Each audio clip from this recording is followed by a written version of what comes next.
Peace, family. Peace. And today we'll be talking to Lynn May, the former Black and Ethnic Minority Officer for the Labour Party in Tottenham. Now, Lynn May wants black people to be more politically aware. But is she black herself? She's mixed race. So we're going to talk about her growing up mixed race, but black, and what that experience was like. She also has a very interesting take on reparations for the black community. She's a woman with an opinion, and she's not afraid to express it. So this should be interesting.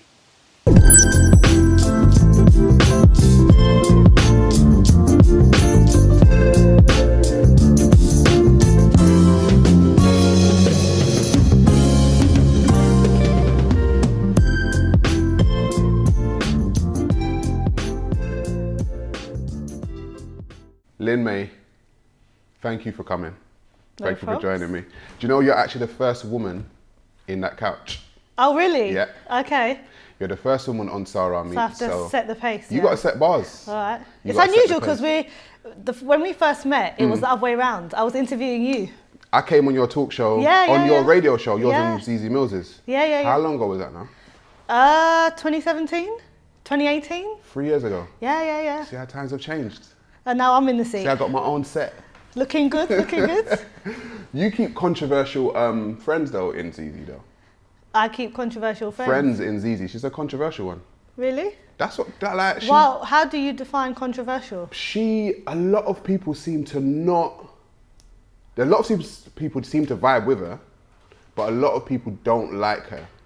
They feel like she's too sensationalist. What do you think? I mean, she's your friend, so you're going to be like... No, I've always been very frank about ZZ. She's one of the closest people to me. But when you say controversial, I just think maybe she says things in a public domain that people don't usually say. So it's not that it's controversial, it's just that it's not really heard publicly. All the things that she said, the majority of people have said that behind closed doors. Yeah. And even she's experienced, and a lot of people probably experience, that people online will be one way, she's this, she's that. Yeah. But they'll take her to a side at an event and be like, you know what, I agree with you.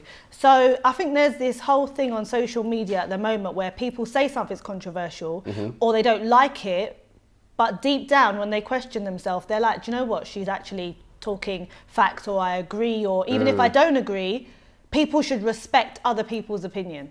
Do you think controversy surrounds you? With some of the stuff that you say? There's a lot of people that dislike what I say, and there's people that like it.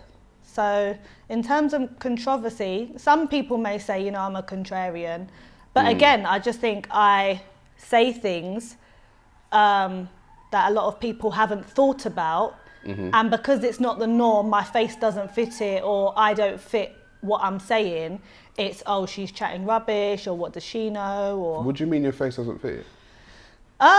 Certain things that I agree with would probably not come from a woman that's mixed race or a woman from the black community. So that's why it's like, well, why are you saying that? Because people like to dictate what people should think based on what they look like, or the ethnicity, or the background, or where they grew up. You shouldn't think like that. Well, why not? You know, that is a fantastic segue into one of your quotes, because I was going to read you one of your quotes. Oh, gosh. I'm going to read it to you, right?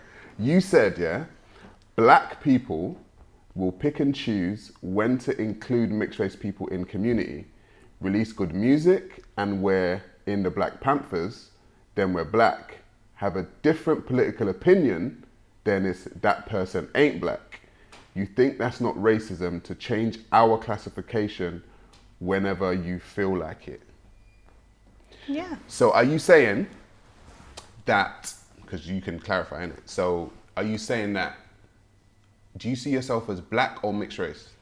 I see myself as mixed race, but I refer to myself oftentimes as being a part of the black community. So people will hear me say, we as a people. I was born in a black country. I was raised by a black man. Yes, my mother isn't black. However, I went to an all black school, and I would consider my community to be black. And I think obviously another issue why people struggle with the mixed race conversation is because to be mixed race biracial is a very new classification. When people were mixed race, let's say over 70 years ago, 100 years ago, it was often due to secret, so love child, or due to rape, or due to a lot of things that, you know, wasn't deemed as an ethnicity. But it's only recently, even since the 80s, that there's or even sooner, that you can tick mixed race black and white, or other, or Right. Asian and white. So when I explain things to people, again, it's a very new concept. So for Right. people to get their head around it, it's like, well, what are you talking about? Everyone's going to see you as black. But how can everyone dictate to what I am? See, that's the thing with me, yeah. I feel like people that are mixed race should be allowed to define themselves. Like, that's how I personally feel, like, because I don't want to call a mixed race person black, because they may not feel black. They may feel mixed race. They may feel more black than white. Like, what's your mix though? Like, what is the mix? Like, who's white? Are you black? Are you half white, black? My half father is black, Caribbean, and my mother is half white, English and Irish, and half Pakistani, but she was born in Pakistan. My dad was born in Barbados. Right, so you got English, Pakistani, and Barbados, did you say? Yeah, so Barbados. white, Asian and black. Right, okay. Yeah. So you see the mix, because I don't know much about the mixed race experience, because obviously I'm not in it. So what is the difference between growing up black mixed race to, do you think, growing up black? I think because within the black community, a lot of people will say that mixed race or even light-skinned people have privileges, which I can't dispute. There are privileges that, let's say, a mixed race woman would be able to have. However, that doesn't mean that a mixed race individual never faces any racism. Right. And I don't speak on it, a lot of mixed race people don't speak on it, because it looks like if we start talking about our racism or our experience or what we go through, it looks like we're trying to throw shadow over racism within the black community. Right. So it's like, oh God, we're just trying to explain to people about racism within the black community. Don't you come now and chirp up with your next mixed race racism. Right. But the fact of the matter is, many of us grow up with, let's say, racism or more prejudice within our own home. In the home? Within our own home. So oftentimes I will have to go spend Christmas, let's say, with, my parents are divorced now. Right. But if I go with one side of the family, they will have racial slurs, they will say negative things towards my black side. And then being around my black side will have its own issues with, you know, the white racial slurs, the Asian racial slurs. So you constantly growing up are in this battle to feel like really defensive within your own home, depending Right. on which side you're in. But no one really speaks about that. Do you feel like you had to choose a side? Well, my experience is a bit different. Like I said, I was born in the Caribbean, and then when I came here, after being homeschooled, I went to an all-black school. So there was a handful of us that was probably the lightest in that school. So all of our teachers were African and Caribbean, bar one. So yeah, like you would receive certain slurs being mixed race as well. But again, you're not trying to talk about it, because when growing up, you would say you're black. But it was only when my mum sat me down and said, because my dad would always say you're a black woman. Right, right. But it was only when my mum sat me down and said, I love that you are wholeheartedly within the black community. You know, you've gone to a black church, black school. But I keep on hearing you say, me as a black girl. But I carried you for 9 months and I have no black in me. So how can you be a black girl? Ooh. So from when my mum said that, it made me Right. think, do many mixed race people that have non-black parents, how do they feel about their child constantly saying, well, I'm black? Because what about the other side? If it wasn't for that white side, that Asian side, there would be no you. And I think people, because a lot of mixed race people growing up in the 80s and 90s, they did face racism, like especially mixed race guys. They're just seen as black guys. Right. Do you see what I mean? Yeah. The police is not going to be like, oh, I think that's a mixed race one there, and that's a black one. You're black. He's going to be an IC3, yeah. You're black. Yeah, That's yeah, it. yeah. So I think mixed race people, especially men, have the same issues that black men have, but then they'll have the ones that I was discussing within their own home. And oftentimes, if a white woman went with a black man and then he like left or they split up, you would get all of this angst from the white side. We told you not to go with a black guy. Black people are useless. It's their opportunity to then be racist and show what are you doing, and then you're having to hear this growing up. So then growing up mixed race, is it like a battle for you mentally? Was it like a mental battle? Yeah, sometimes, because the constant hearing about black people are like this. Do you know what? It's about classism as well. Right, okay. Go on. My family on my mother's side consider themselves to be middle class. Right.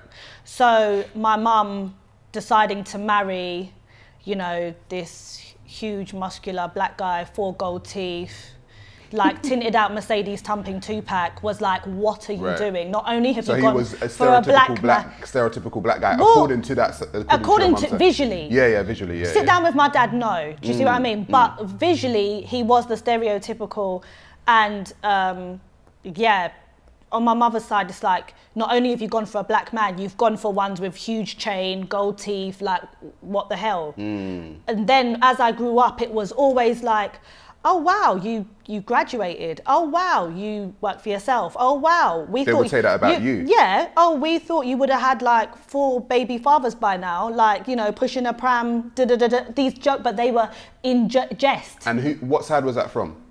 My mother's side, to my father's side. Right. Okay. Yeah. Okay. And then again, I've experienced it on the other side as well. Like, why did my dad go for, a white woman? Marry the one that he decides to marry is not black, blah blah blah. So you would hear it from like both sides, or even when I'd go back to the Caribbean and I would do something that might be a bit silly, it'd be like, that's obviously not your black side. Black side, that's your white side. That's your white Asian side, or some just stupidness like that. And you'd always get it, and obviously it's marred in like, it's banter. Do you get what I mean? But then that's the same thing that people say when they work in the police force, that, it's banter, everything's banter. Yeah. But okay, that's interesting. Because I said, I don't know much about the mixed race experience, so I have to hear it from people. It's interesting that I mean, you've seen the comments. Like, I'll say something that's like what people, idealistic, what they like to hear. Yeah. And it's like, yeah, strong black woman, blah, blah, blah. I'll just watch the comments. Yeah, da, da, da, da, da. And as soon as I say something that may not fall in line with their morals, she's not black anyway. She's not black anymore. She don't belong to us. Look at her with her Indian self or her Asian self or her white. Is that to do with your political side? Is that to do when you talk about things politically? Yeah, but then a lot of the time, especially within the black community, their politics is very identity driven. So people's politics is driven by their race, oftentimes within ethnic minorities.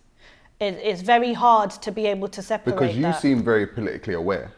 You seem like I'm still learning. Yeah, but you seem more politically aware than the average person on Instagram, let's say. Right? Yeah, I take an interest in it. When did that come about? Like, and why did you become more politically aware? Was there some kind of catalyst that made you want to become more politically aware? I would say that, again, when I was younger, like many people, I probably was that, I wouldn't say virtue signaling, but I was very left leaning, right, socialist driven. Most ethnic minorities were. Yeah. Yeah. And then I found myself, like many others, just, I don't want to say complaining, because there is a justification for raising these issues, but it felt like I was going around in a cycle complaining. Like a lot of the white man's done this, or this, that, and the third, and oppression, and in London we can't get a break, and I thought, do you know what? How does this system work? How does everything connect? Where's the dots? And how can, instead of me going on social media at the time, like Facebook, or, having these discussions in black spaces, or what can be done? So I thought to myself, I'm going to get involved in politics. I'm going to understand the basics. And the basics of politics would be, the various parties that's out there, their policies, what they stand for. Now, I live in a very heavily Labour constituency. Right. So I started to go to the meetings, and when I started to listen, I thought, hang on a minute. You went to Labour meetings? Yeah. Black people don't go to meetings. Sorry, go on. That was just me being sarcastic. No, it's true. It's true though, because that's what I would see. I would see on social media or articles, or like, Labour is the place for black people, or Labour is the place for ethnic minorities. So I was like, okay, I'm going to go to this meeting. I'm going to see lots of people. I'm going to be empowered. But then in Tottenham, which is loads of ethnic minorities Yeah, in Tottenham, there are, yeah. black and Turkish predominantly. So when I went to these meetings, I was like, where's the black people? How many were there? Like, were they just a sprinkle? It was me and one Somalian man. And how many people were in the meeting? About 25. Right, okay. And when I went to those meetings, something like clicked in my head where I thought, we are constantly complaining. Yeah. Or in a better way, raising issues. We're constantly saying, you know, the government needs to do better.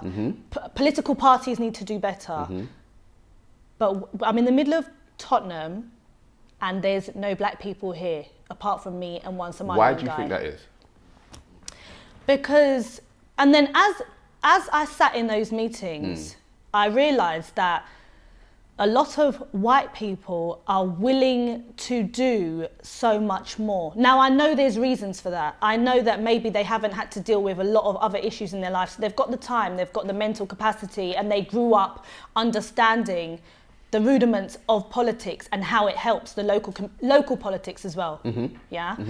They understood that if you continuously pressure your councillor, continuously pressure your MP, and you get together and you galvanise the group within your area, they've got no choice because the next local election, they will be voted out. Right. And we don't understand that. We don't get it. So what do you think we need to do then? What we need to do is get involved, and people, it's not glitz and glamour. Rocking up to your local political meeting, it's going to be in a community hall that's a bit cold. You're going to have some deg biscuits, and it's not going to be fascinating. Music is not going to be thumping. Do you get what I mean? So it's being able to It's hard graft, it's grassroots. And it's grassroots. And I feel that a lot of people within my community just think politics isn't for us and it's boring and I don't understand it. And then they lean on the excuse to say, it's not for black people anyway, so I don't need to go. So so if you could, would you get involved in politics? And if you did, what party would you align yourself with? Well, see, this is the problem. When I was going to these Labour meetings, I became black and ethnic minority officer for the Labour Party. Right. So I made it very obvious to a lot of people that, you know, my principles fundamentally are not... You not... seem very conservative to me.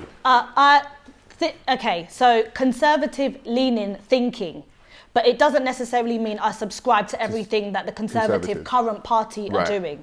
And then that's where people need to understand the difference. So you're conservative in your thinking. In my thinking. Not necessarily conservative as a party member. Yeah, so I'd say right now, it sounds like I would be more aligned to the Conservative Party. You would be. But that's what it sounds like to me. Yeah, I would be. I'm not going to deny that.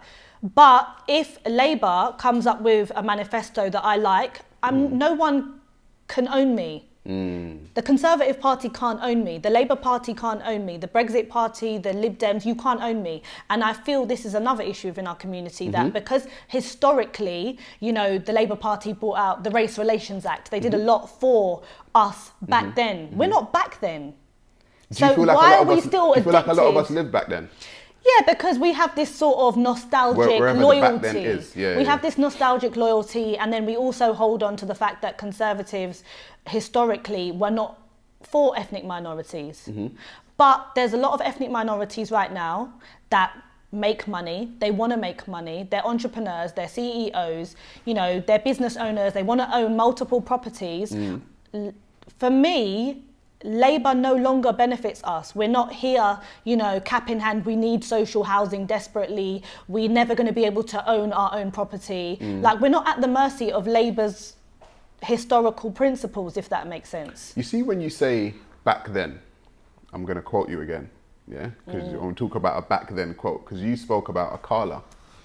You said, why place so much emphasis on Akala? He's a brilliant historian, but his main message is about the past. We need forward thinkers for future plans. I don't want to talk about slavery anymore. Do you feel like black people lived back then, or the general community talk about the past more so than focus on the future? It's not even just the past, it's the negative past. We need to know our history. Right. We need to know it. But I feel like when you get a wound and you know the wound is there, and it's important to know your wound is there, but it's important to let it heal so then that arm that has the wound can function again. Right.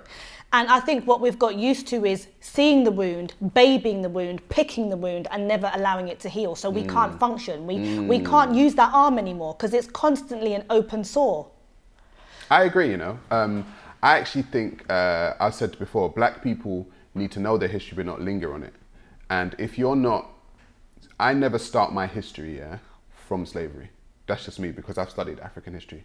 So I never started from slavery, because I would look at the great things that black people have done prior to colonization and say, okay, cool, so we come from a good lineage, or we come from good stock. Slavery to me and colonization and Jim Crow and all this kind of stuff is a blink of an eye when you really think about it in the history of black people. Such a small fraction. It's a blink of an eye. And if we don't realize that, that doesn't have to be our legacy.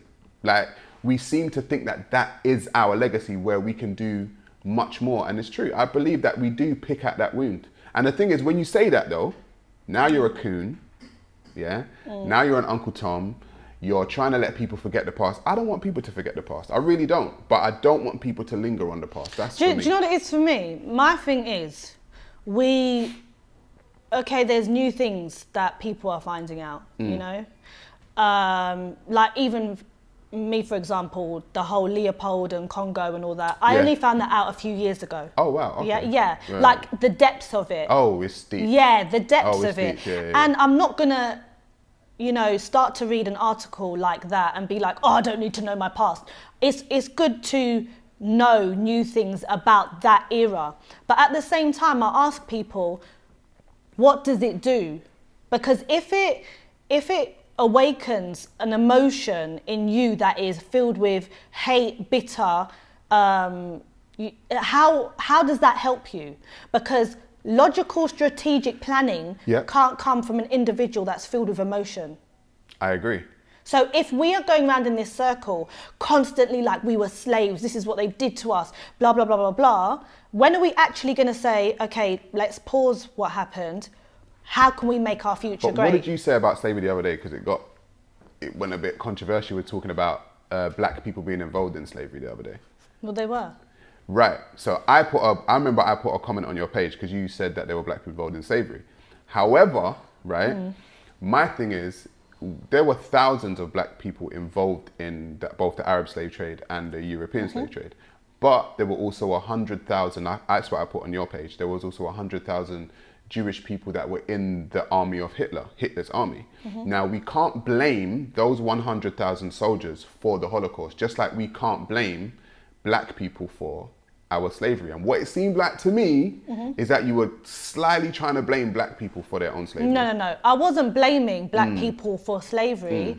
I was providing the full elements of history. And I think, like I said, going back to when you tell, let's say, a young child, and you continuously tell that young child, you know what, if you don't amount to anything, it's not your fault. It's because you came from a council estate. Right. You're never going to be able to be within middle class environments. You're never going to be able to own your own house. This is you. They're going to go through life thinking that. So I think when we don't realize and see how the world operates economically, even from a historical standpoint, we're always just going to think, we were weak and that's how we were captured. I was looking at it from the point of view, let's think about this. Even now, we're massively driven in terms of, economically. You always hear within the black community, be your own boss, entrepreneurs, get the bag. Africans are ostentatious. They like lots of gold and glamour. So look at it from a different point of view. Don't look at it, we were just automatic victims. Maybe there were some entrepreneurs that saw that, okay, we don't like that tribe anyway, let's make money instead of just imprisoning them or killing them like we usually do. This white guy said we can sell them and make money from it. I'm not saying it's right, but I'm saying we need to look at it from a different standpoint. I would have to correct that history and say what happened when there were a lot of Africans who didn't know. You see, Africans had an indentured servitude. There was 100% that there were Africans that had quote unquote slaves, indentured servants, right? And they didn't know the brutality of what was going to happen when they got here. So when they're selling these other prisoners of war, because they had tribal wars and whatever, and were selling their prisoners of war, they didn't know that people were going to be branded and castrated and raped. Okay, so let me ask you a question then. If they didn't know, and I'm not saying they would, there was probably so many elements as to why they didn't. Maybe even the white man didn't know of what level they were going to use these black people. It was a very new concept. So I'll tell you why it wasn't a new concept, because the Arabs did it first, and the Arabs. I'm talking about Europe. Yeah, but European slavery only was available to happen because of the. But Arab it wasn't slavery. exactly the same sort of slavery in the magnitude we're looking at, the transatlantic slavery. It wasn't. No, they did travel across Sahara into India. They did castrate, they did chain them, they did brand them, But they did that at Castle in Ghana. When they held them, European slavery, when they held them while still in Africa, they chained them, especially like in, I think, the basement where it was only women and children, and they literally didn't allow them to use toilet facilities. They chained them like it was cramped. So for you to say, okay, they didn't know, we're selling these people, but hopefully they'll have a nice life on the other side. Come on. No, I'm not saying all of that. No, but I'm saying at the end of the day, they treated them in an inhumane way while still in Africa. So what did they think was going to happen? 100%. But I'm saying the level of like you saw Leopold. You spoke about King Leopold. Yeah. That level of brutality, is different level. Now, I don't know, and obviously I can't go back into the minds of people back then, but I don't know if people knew the level of brutality that would come upon them. So you're telling me, right? Tribes, because humans, forget black a minute, humans are tribal. Yes. Yeah. Agreed. Them and us. Innately, that's what it is. Yeah. Yeah. So you're saying prior to the Europeans coming over, and whether it was for land, livestock, what have you, Africans battled each other for land, livestock, and all of that. Okay. So you're telling me when they took prisoners of war, they treated them quite well? Are you saying they never killed them? No. Are you saying they didn't beat them? I can cite you, the autobiography of Oluda Equiano, and he was a slave in Nigeria, a black slave in Nigeria, and also a slave to Europeans. And he describes the different types of slavery because he was captured by Nigerians. Then he was also captured by Europeans. And he describes the slavery. If you read his autobiography, because he became educated, or he learned to write English when he was a slave over in England, or to Europeans. It's a totally different type of servitude. Going back to what you said, I'm going to be honest. Again, African people are massively driven by business, wealth, and why shouldn't they be? That's why you have many Africans that are successful, millionaires, billionaires currently in Africa, and to the detriment of their people now. Yeah, still to the detriment of their people. There's many laws. There's many laws now that even still are very brutal. Do you see what I mean? You could, if you want to talk about homosexuality, if a man is with another man, that's punishable by death. So if we're saying that the laws there are still quite barbaric with certain things, again, from a Western point of view, I don't say that, but I'm saying from a Western... The nuances of that, because a lot of the time when you kill homosexuals, which I'm not condoning, by the way, you will find it might be an Islamic state.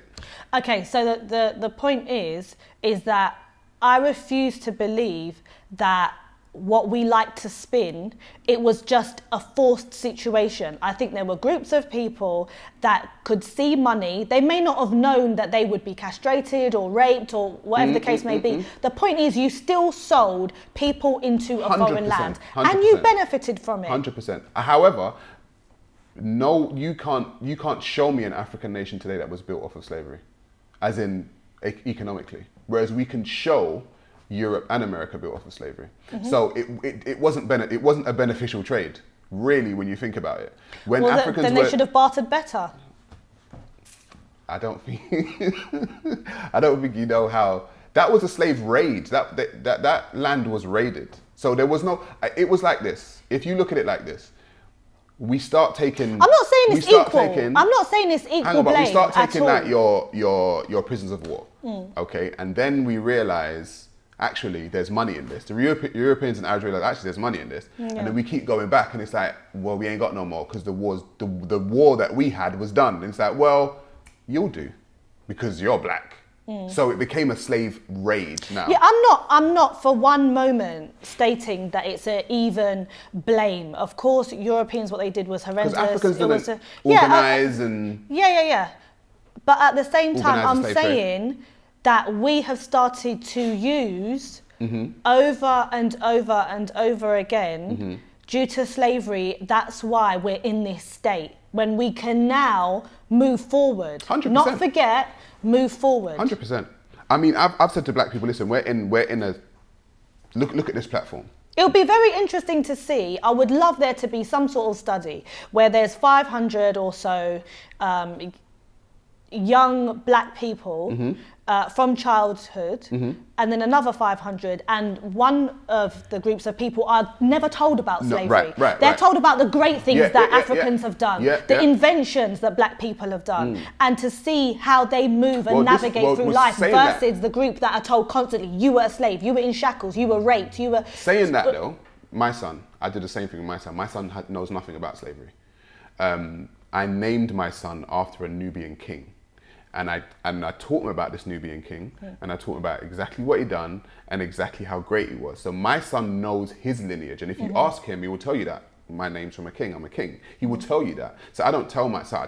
I totally see the difference in him in being told that he's of royal lineage or something like that.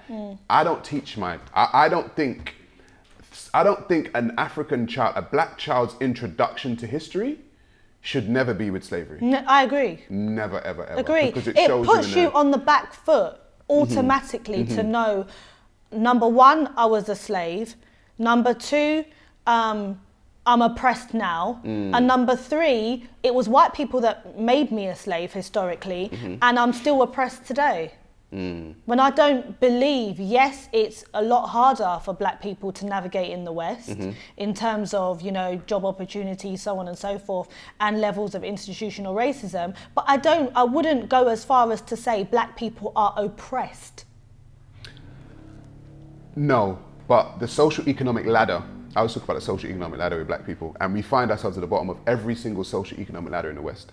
100%. Right? So while you can say we're not oppressed, there's a definite design, because after this now, I'm saying this is not coincidence anymore, it's design. If something is constantly following a pattern, it must be a design now. So if there's a design and we're at the bottom, then for me, it's upon us to get ourselves out of that condition, out of that position. However, I don't deny that there's a design there. I'm not saying we're oppressed, but I'm saying there's a design there, whether conscious or subconscious. Because I think a lot of racism nowadays is subconscious. I don't think a lot of people nowadays know that they're racist, because if you speak, I speak to a lot of people from all races. For instance, I had a debate with Tommy Robinson, right? We did a racism debate. And Tommy Robinson himself, who calls himself not a racist, said he thinks Black Pound Day is racist.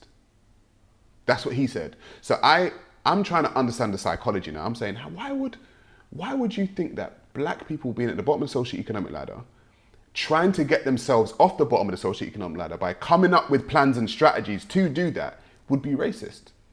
And so it shows to me that the psychology of a lot of people, they don't understand that they have a mindset that seems to want to stop black economic social development. So I don't think that's conscious though. I don't think they necessarily see it all the time, because the biggest rebuttal to that is, that a lot of working class white people are also at a disadvantage. And that's always their excuse Yeah, to but say. when you look at on the grand scheme of things, black people find themselves at the bottom of the socioeconomic ladder. Yeah, but then, of course there are white people at the bottom of ladders to as me, well. again, of my level of thinking has massively changed.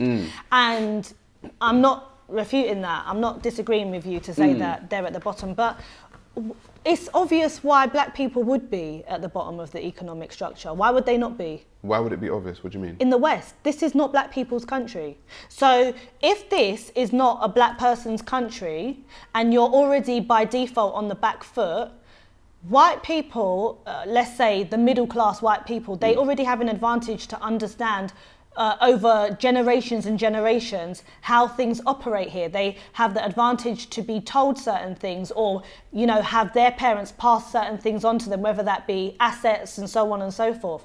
So we've been here since the 40s. Yeah. Well, how quickly do you think we're going to be able to match them? Do you think black people expect this society to do for them where they should be doing for themselves 100%. in certain aspects? Yeah. Yeah, and I think that's both the era of whether you want to say the white people via colonialism and slavery. If my advice, let's say I'm purple, right? My advice to white people would have been, if you would have given them structured reparations, there would not be this victim mentality now. Do you believe in reparations? To a degree, but not how people think, because no one's going to be happy with whatever they suggest.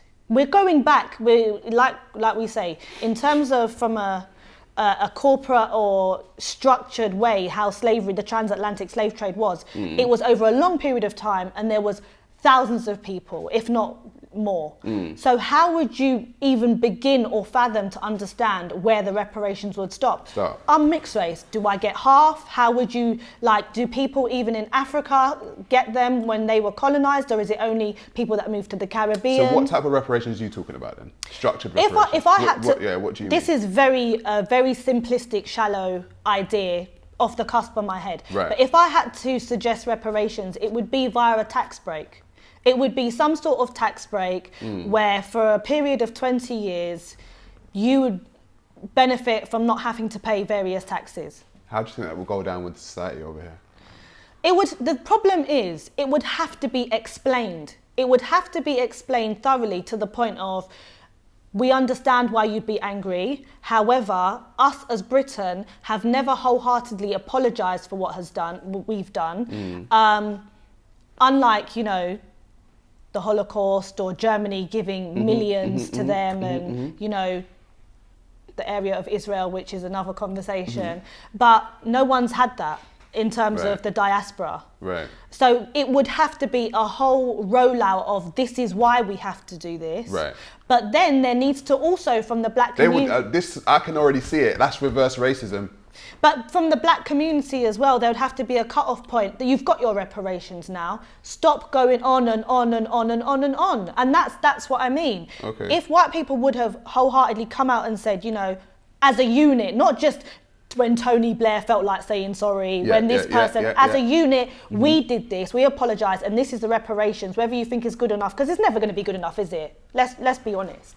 I mean, It's never going to be we're happy with that figure, great. So this is what we're willing to do. Because they already estimated in America 7 trillion. No, this is what we're happy to do. We can't do any more for various reasons. Take it or leave it. But then after then, there can't be, and this is why there is that constant victimhood within the black community, because no one's ever really apologised. It's like when you have done something to your missus and you've never said sorry, she's going to bring it up all the time. You couldn't even apologise. You didn't even do that. So I think that the black community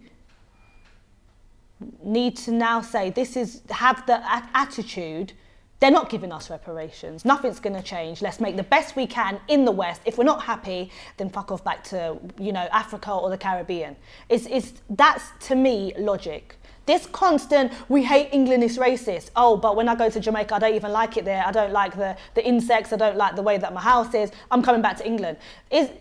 People often have a lot of issues with England, but England is probably one of the best places for a person from an ethnic minority to be. Why do you think so many people want to come here?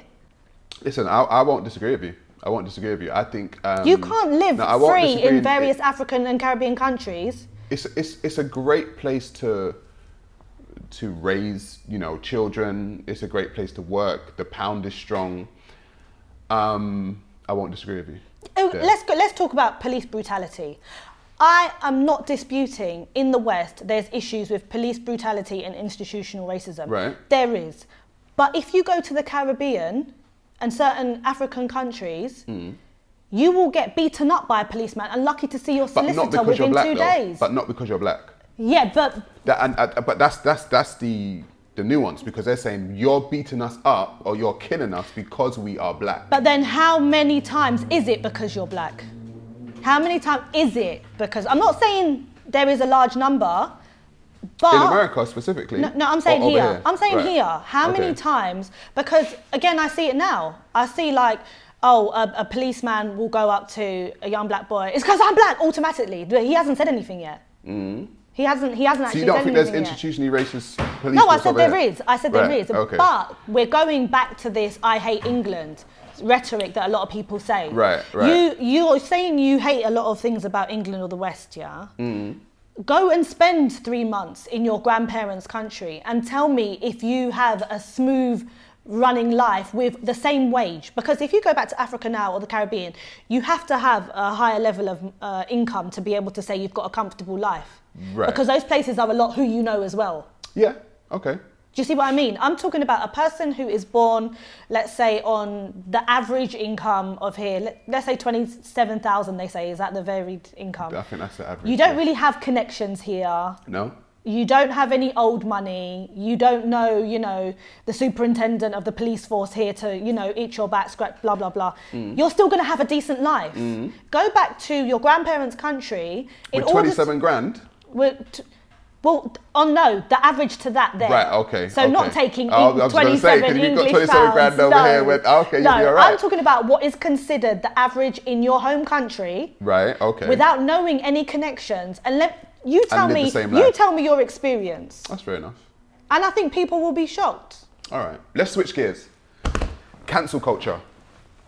Right, we got a big thing going over here. Well, it's in rubbish. the West on cancel culture, people get cancelled all the time. Who gets cancelled? Just people get Tell cancelled. me 2 people that's been cancelled successfully. No one has. Wiley got cancelled. Tommy Robertson got cancelled. Farrakhan got cancelled. Well, okay, Paul Joseph Watson got cancelled. Let's define what cancellation is. I'm talking about What is cancelled? Social media. Deplatformed, voice gone, freedom of speech gone. Farrakhan can still... Yeah, but his social media's got cancelled.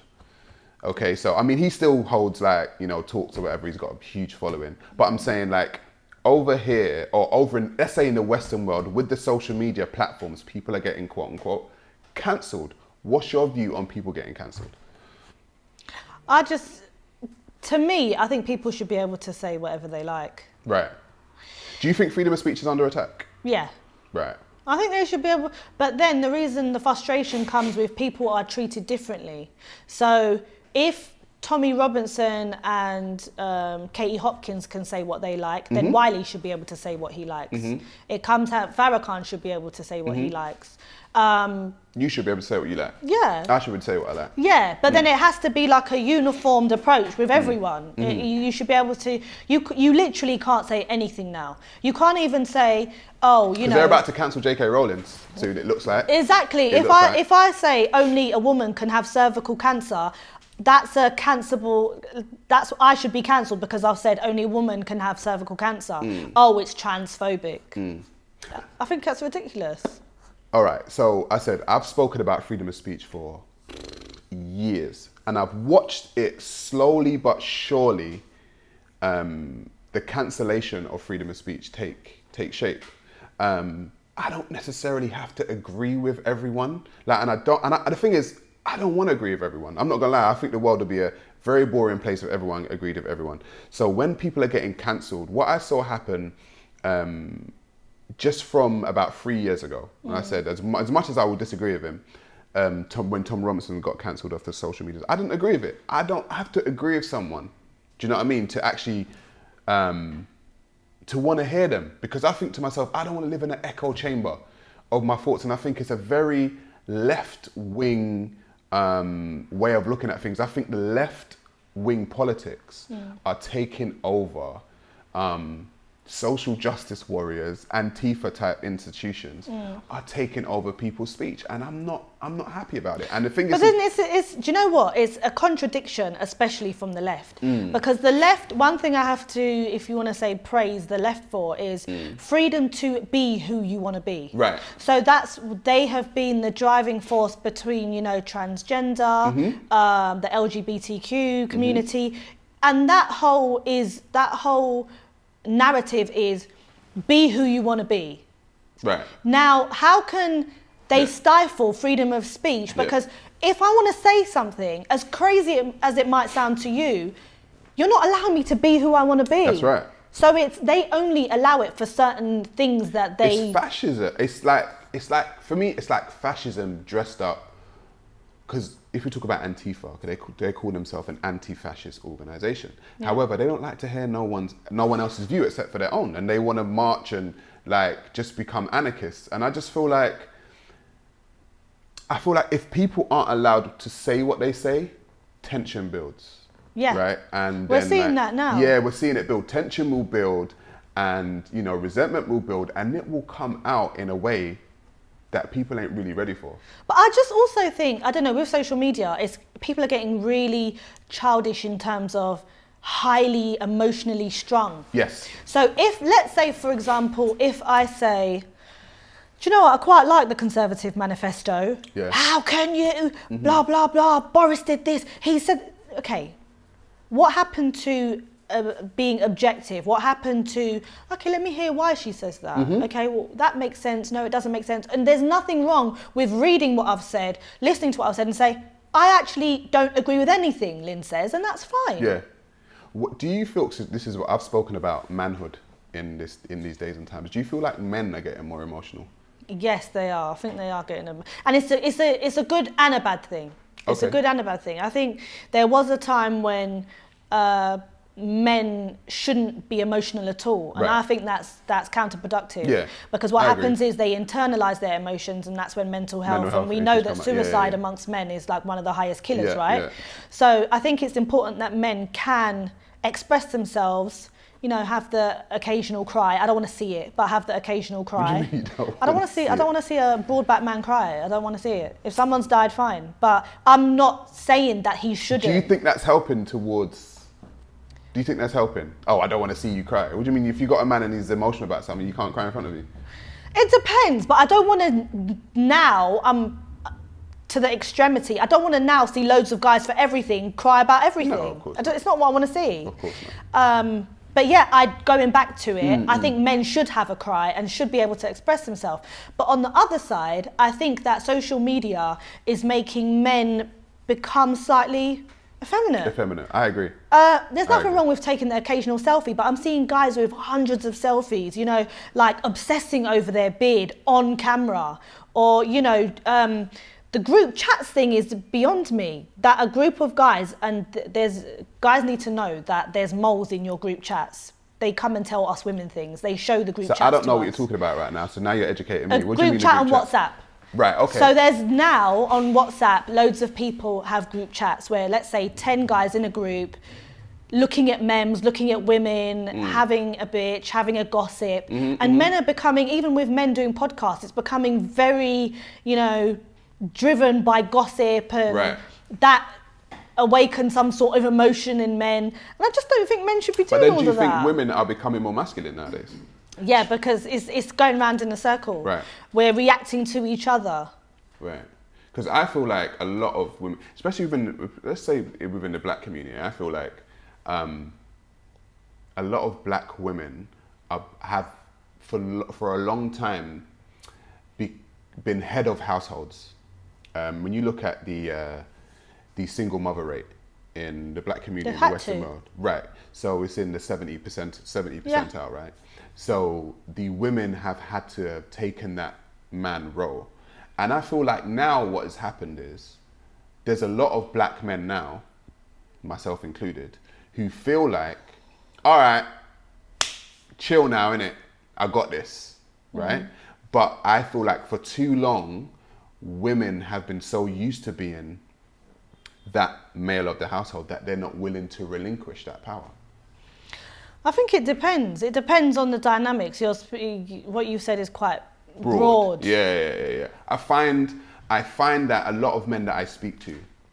Give me an example. So relinquish when a woman she's finding it hard to relinquish. Okay, so you're a single parent mother. Yeah. And you meet a man that's not now the father of your child, right? And he's not like your baby's father, but he's a man that you've chosen because you saw qualities in him that you think, okay, yeah, that was a male qualities. However, you've been so used to being the man of the house that you're not.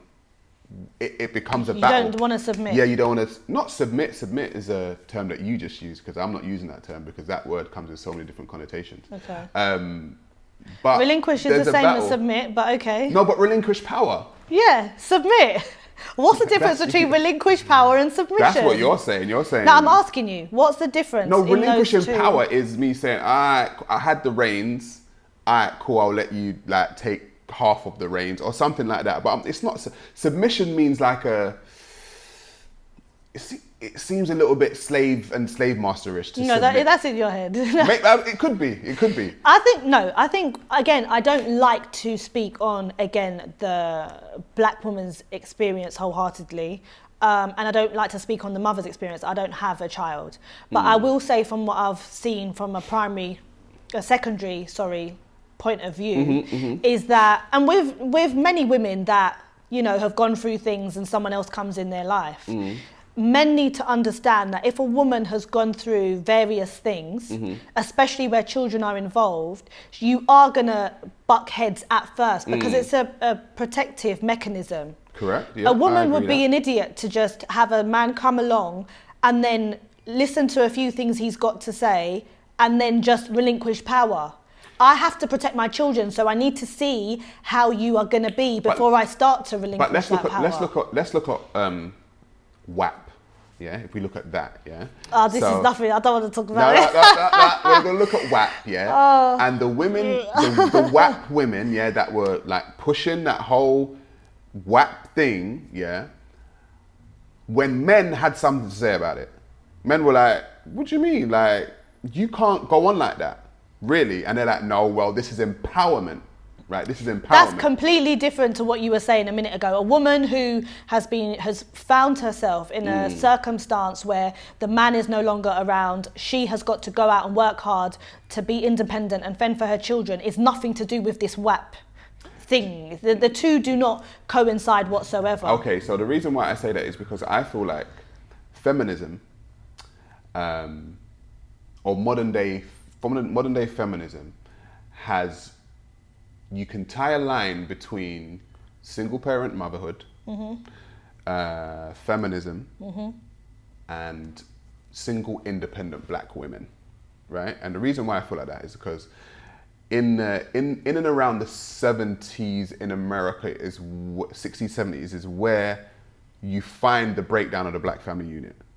And that was brought in, and that happened in my opinion, is because monetary incentives were brought to black people and said, you know what, it's actually easier for you to be single. That's here as well. Yeah, and here as well. That's a very Labour left thing that's broken the family home. So it's easier for you to be a single, independent black woman with no man in the house. You don't need a man, and you can just be single, free, live your life, and do your thing. So I feel like I may not have connected the dots right, but I feel like the dots there need to be connected in the fact that a lot of single, and people ain't gonna like it, but a lot of single black women, their man is the government. The government is their man. So I think it's a reaction. It's gonna be hard for an actual man when you've been incentivized monetarily to be single for a very long time. You've been given money to be single. And not only, we'll give your child money too. Don't worry about that. We'll give your child money. And so when it's time for a man to actually come in and say, hey, hang on a minute, here I am. It's like, yeah, but you're not the government. So the government has in turn become a lot of single black women's man. No, see, I don't agree with that. The reason why I don't agree with that is I agree with they've been incentivized, but initially it was a reaction. So where a lot of men, and this is, I don't want to dwell on like the black community at all, with a lot of women where the man is no longer around or they've left, it's not a position any woman wants to be in. Very seldom. You get some women highfalutin, or I just want a baby, I don't care who, and I can raise that child. But generally speaking, a woman doesn't want to end up in the circumstance of, depending on the government with no man around. However, when it happens so often, whether it's a poor choice that they choose in men, which oftentimes is the case, then it's this whole we don't need no man is just an answer so that they can empower themselves to feel like I've been hurt so many times, I've been left so many times, don't know where the father of my children is, so now I'm going to join a movement that says you don't need a man, because it's empowering, so to speak. However, a man to come in and say, oh, I'm here to assist this family unit, you no longer need the government. What offer is he bringing for her to say, no, I prefer the government? He must be coming with some mediocre offer. Because a lot of men that see a woman who, maybe she's bettered herself, but initially she does have the council house, she's got the children. Enough men just want to sleep in her house, in her council house. Listen, I'm not going to deny that there are many. My friend had a name for it, a hobosexual.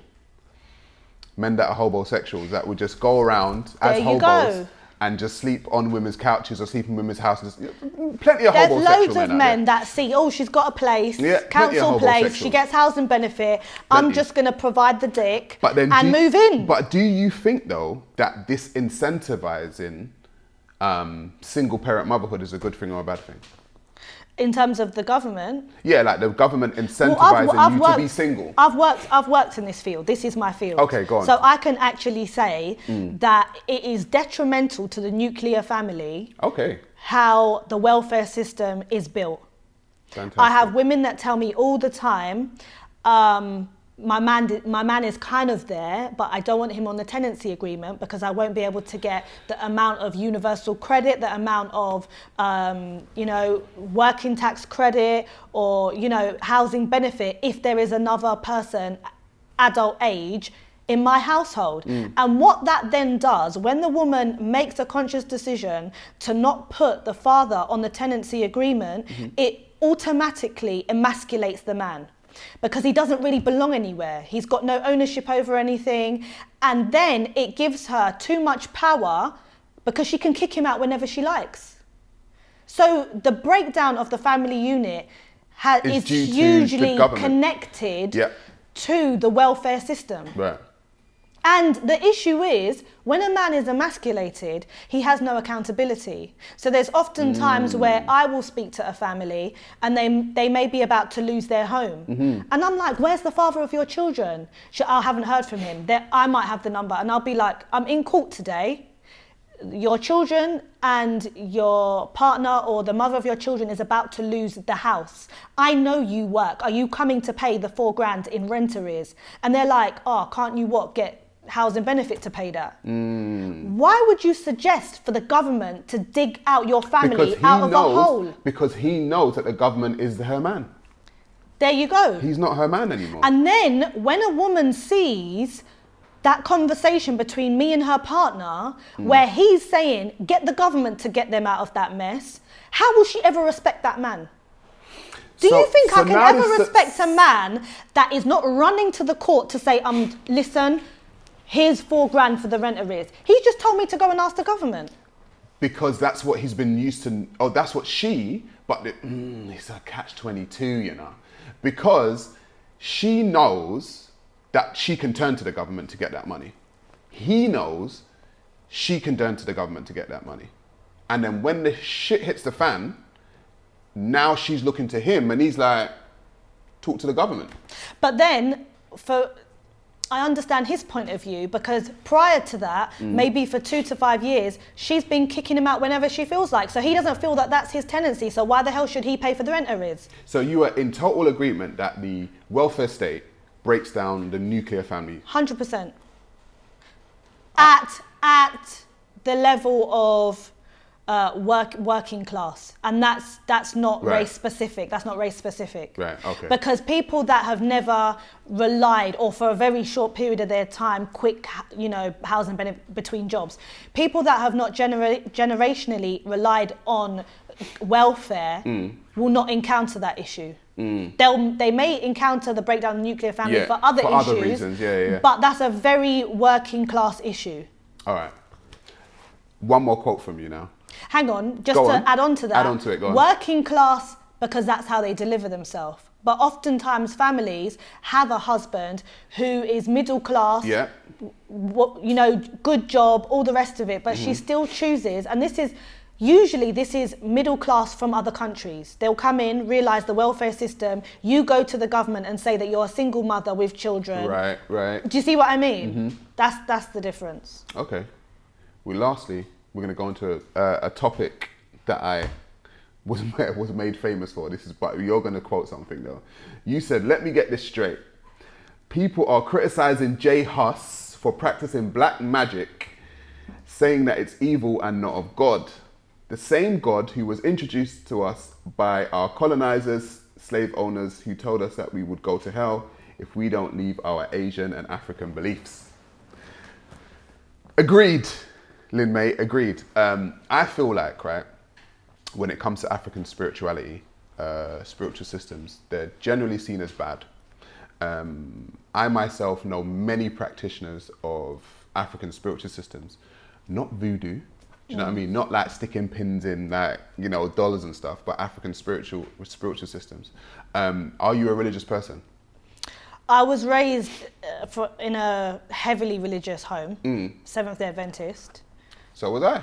Oh yeah, really? So was I. Yeah. So, and I mean, I think every religion has sects of really strong parts of that religion. So I was in a sect that was extreme. So, Where was your church? Where was your family's church? Mine was in Brixton. Yeah, so my church was the Advent Centre. And Holloway, between those two. Okay. But then my mum got really heavily ensconced in it to the point of she went to it's called the Independent Ministries. So they think even the church is too lukewarm. And Ellen White, So they had their own little section. Yeah, Ellen White, who was our prophetess, said you need to cut off secular society in order to be ready for heaven. So that means no TV, no radio. Yeah, that was the same. All of that, Yeah. So we moved to countryside with no external. We didn't do that. Yeah, we Okay, we did the whole Mormon thing. Right. Yeah. Okay. So now, having read parts of the Quran, the teachings of Buddha and things of that nature, I like to read lots of different things. Yeah, me too. Now I would call myself an agnostic. Right. Yeah. Yeah. Because I don't think we can fathom what's out there. I know that there's a higher power, but because I believe that governments and politics is founded upon religion, that they will twist it to suit their narrative of what they want their people to believe. Right. So I can never place my life wholeheartedly on something that could have been a bunch of stories created for that time to control people. Well, I look at the modern day, what's gone on over here with the whole SPAC Nation, Pastor Toby thing. Yeah.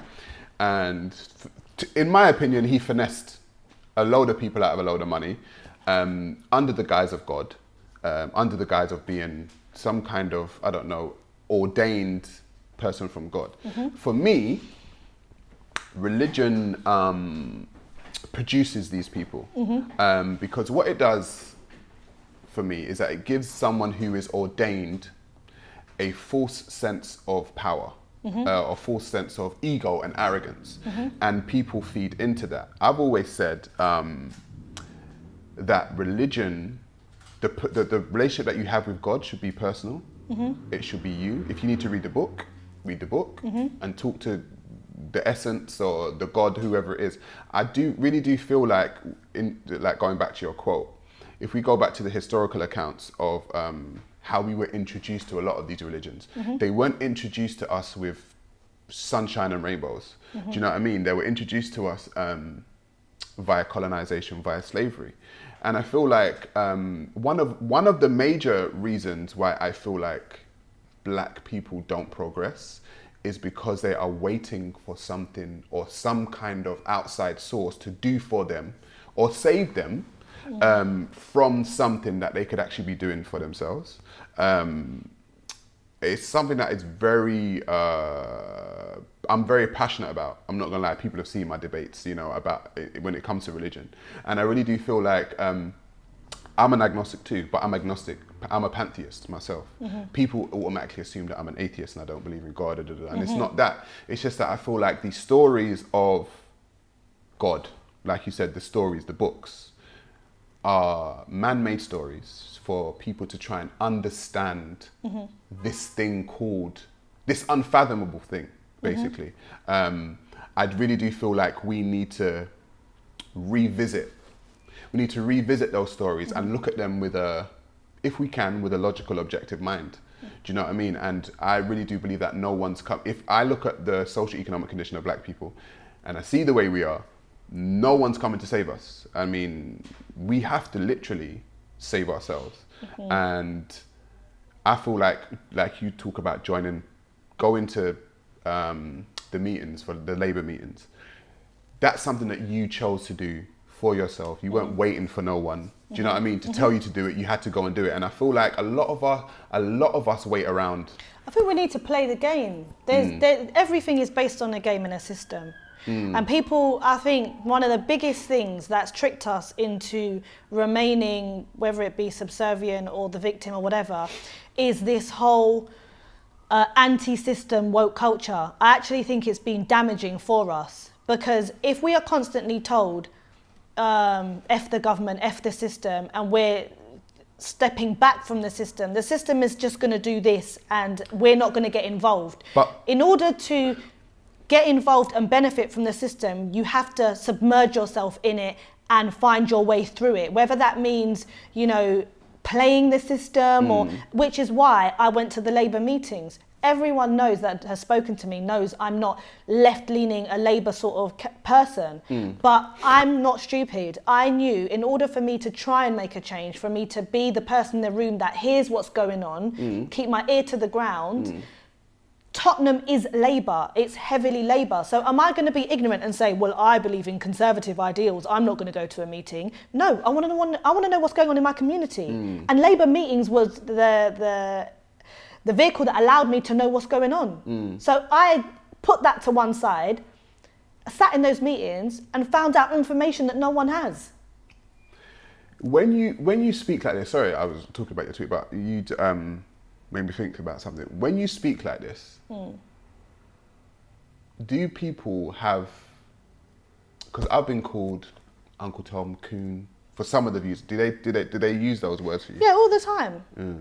It doesn't bother me. What I find now is that there's a lot of internal prejudice within the community. Because I think a certain way, I'm a coon. You've just called me a racial slur because I don't think like you. So on the Black Opinion, the show that I do, we had a episode called "What Does It Mean to Be Black?" Yeah. And I feel like a lot of the black community have a yardstick, and it's individual. Like they have a yardstick of blackness, and it's like if you don't adhere to that yardstick, then they can say, you're now out of the community, you're a coon. And I feel like the reason why I speak to, and the reason why I hold certain views and I speak to certain black people that don't necessarily hold the normal narrative is because I really do want black people to understand that we don't all think the same and we don't have to think the same. But all that, that saying, not all skin folk are kinfolk. Right.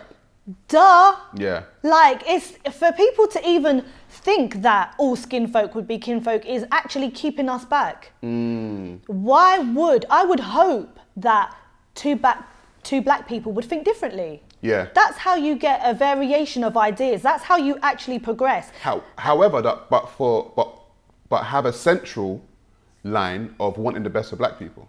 No, see, again, I'm starting to even every year I come across different thoughts and ideas, and some of them challenge my previous year, and I disagree with my former self, and that's okay too. That is really good. That's growth. Yeah, and one of the things that I'm starting to really get my head around is there's no such thing as a black community. I agree. We want there to be, and once upon a time, all black people had to stick together, and we wish that would still be the case. But we had to do that because you know, black people are a tiny percentage in the UK, but someone's experience, a son that comes from two parents who moved here in the 80s that was middle class in Nigeria, who were both surgeons, is not going to have anywhere near the same experience as someone who came on the Windrush, was trying to navigate, didn't have any money in their pocket, and were from two Jamaican parents.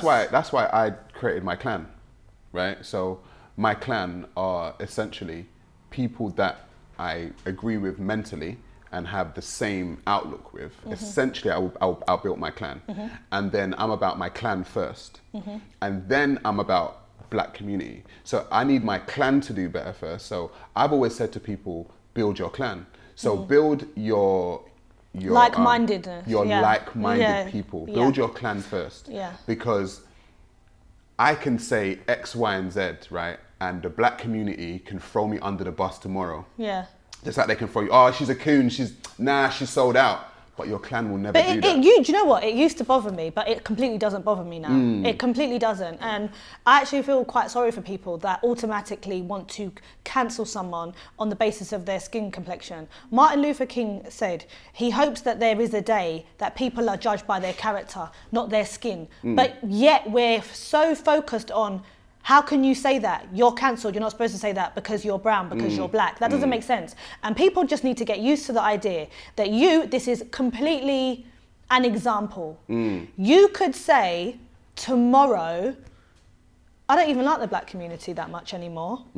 You can't be cancelled and your skin is not going to change. You're still going to be a black man. Right. You can say anything you want. People can say, they don't like you. They can say, I'm no longer going to follow you. They can say you're talking shit. They cannot cancel you on the basis of you being black, because your black skin is not going to change. Correct. So people need to But no one can't cancel me anyway. The only person that can cancel me is myself. Well, there you go. That's but the only person my that can cancel point me. is, it's so frustrating for people to look at skin complexion and say that person should think like that. It needs to go. It makes no sense, because we will not progress.